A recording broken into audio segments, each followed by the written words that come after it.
Have you ever modeled? Welcome back to How to Cake It Tuesday. I'm gonna turn Walter, my friend Walter Mellon, into a cake. Don't worry. You're not gonna be baked or anything. You're just gonna model. You like modeling, don't you? You have the right eyes for it. Walter doesn't have a problem with eye makeup. And I don't have a problem with that. I'm gonna bake pink velvet cake, that's right. It's like red velvet, but pink. And I'm gonna speckle that cake with chocolate chips to represent watermelon seeds. And then I'm gonna cover this cake in white fondant, which will represent the rind, and paint the outside to look exactly like Walter does. The only problem with Walter is he is a little bit quiet. Walter, don't be mad. I'm just saying, like, you could talk a little bit more. Yeah, I said it. I begin by baking 3 9-inch round pink velvet cakes, as well as a bowl of pink velvet cake that's 9 inches round in diameter. I remove them from their pans and the bowl. I level them with my ruler and my serrated knife. Pink velvet cake is just red velvet cake, but instead of red food coloring, I used pink. I baked some chocolate chips into each cake layer as well as the bowl. I sort of put them in halfway, but chips always sink in cake batter because they have weight, but that's okay. We're not gonna sweat it. I begin with my classic Italian meringue buttercream, and I'm going to start to dye it pink. And what I actually did this time was I used red buttercream and mixed it into my white. If you want to make my Italian meringue buttercream, I have a video tutorial. I'll walk you through every step. Just click the link right here. Don't put it in front of Walter's face. Sorry, Walter. Great, now he's pissed. When I fill this cake, I actually want to fill it with a buttercream tinted the same as the cake, so that when we slice the watermelon, you just see pink and seeds like a watermelon. I know. And I know, Walter, I didn't even cut you open to see the inside. So you're welcome. And as I fill the layers with the pink tinted buttercream, I also put some chips in the buttercream.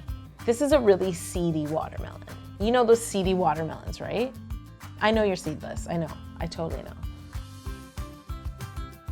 In order to stack this watermelon cake, I start with 1 round cake, buttercream with chocolate chips, another round cake, buttercream and chocolate chips, another round cake, buttercream and chocolate chips, and then the bowl cake like a dome on top. A watermelon wouldn't have a cake crust in it, obvi. They don't know, Walter, I have to tell them. So, I don't have to carve this cake really, but I do have to cut away all of the crust so that we just see pink watermelon and then white rind. So I just use my serrated knife to go around the cake, over the dome, and all the way around to cut off all the edges of the pink velvet cake. Time to crumb coat my watermelon and pop it in the fridge to chill before I ice it once more. Once my cake is chilled, I take it out of the fridge and I ice it again. Right, Walter?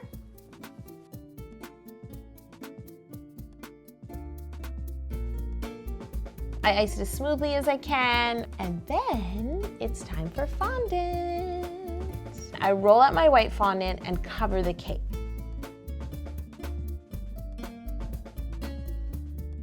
It actually kind of looked like a chubby ghost when I first covered it.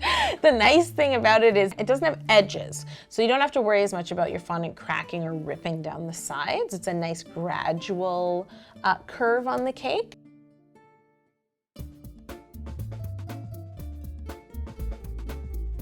My watermelon rind is perfect. Now I need to paint this cake to make it look like a watermelon, and my model hasn't even shown up yet. Were you out partying last night? I mean, you're really tired, you were late. I couldn't find him. I don't know, he was probably at a juice bar or something like that.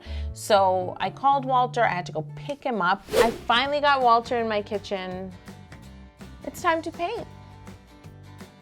I did a mixture of different greens. I did some Kelly green and some moss green, and then I added actually a little bit of yellow and a little bit of red. So if you'll notice, watermelons, they're very, like, there's a lot of depth to them.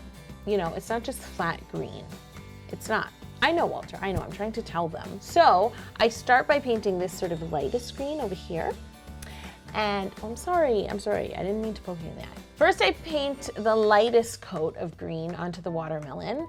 I brush it on liberally and let it sort of drip down and make sure to cover the entire cake. I went back and deepened my green, and then I sort of speckled all the way around the cake with a paintbrush, just speckled. Try not to think about it too much, keep it looking natural, all the way around the cake. Then I really deepened my food coloring to get this sort of darkest green that's on the watermelon. A watermelon is kind of striped. So I took the darker green and made stripes, let it drip down, and then went back and sort of speckled and just sort of blurred out the stripes so it wasn't a definite hard line.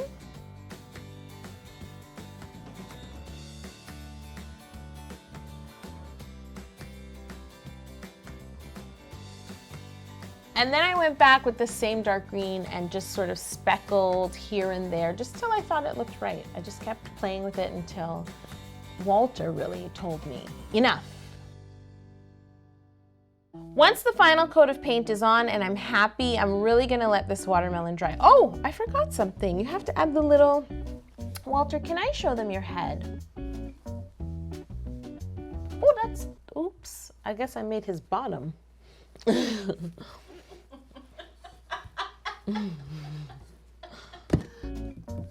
Gotta make the little, like, nub. Is it called a watermelon nub? Really, when I ask you these questions, I'm testing you. I know what it is. If you know what it is, just write it below. But I have to make this little nub, so I take a little bit of cream-colored fondant. I use a ball tool to push into my cake. I place the cream fondant in. I place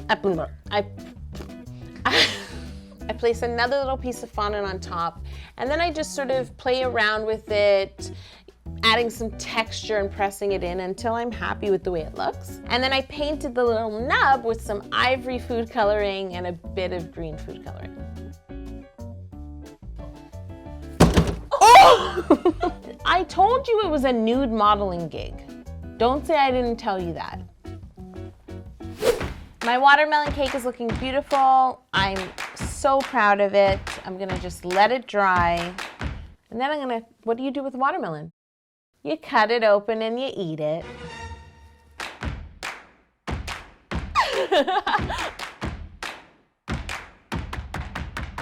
It's always fun cutting into cakes, but with this one, I was so curious to see how it looked on the inside because it's such a big part of the cake.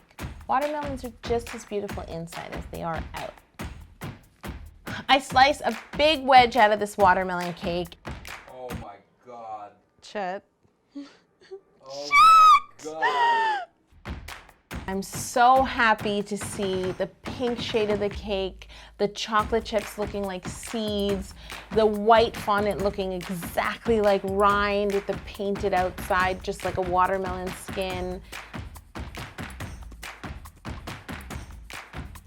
I offered Walter a slice, but he felt weird about that. Want to take a selfie? Smile, Walter! If you like Dirty Dancing, subscribe. If you don't like Dirty Dancing, watch it, like it, and then subscribe. Walter's in Dirty Dancing.